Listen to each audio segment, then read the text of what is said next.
ဒီဇကားနာမည်သိရလူကတော့ဖုံးမီ1000နဲ့လူ3ယောက်ကိုကျွန်တော်ပေးပါမယ်ဒီဇကားရဲ့ရုပ်ရှင်ကတော့1989ခုနှစ်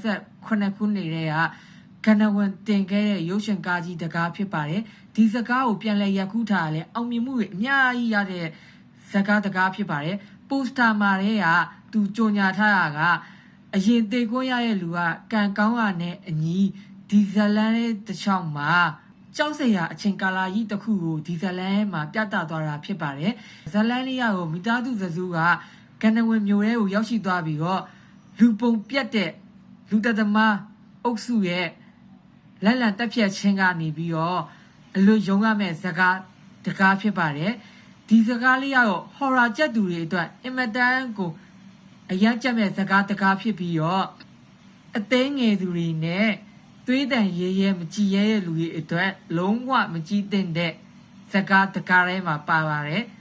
ဒီဇာလေးရဲ့နာမည်သိရဲ့လူ3ယောက်ကိုဖုံးပေ1000နဲ့လူ3ယောက်ကိုကျွန်တော်ပေးသွားမှာဖြစ်ပါတယ်အဲ့တော့ဇကားလေးနာမည်က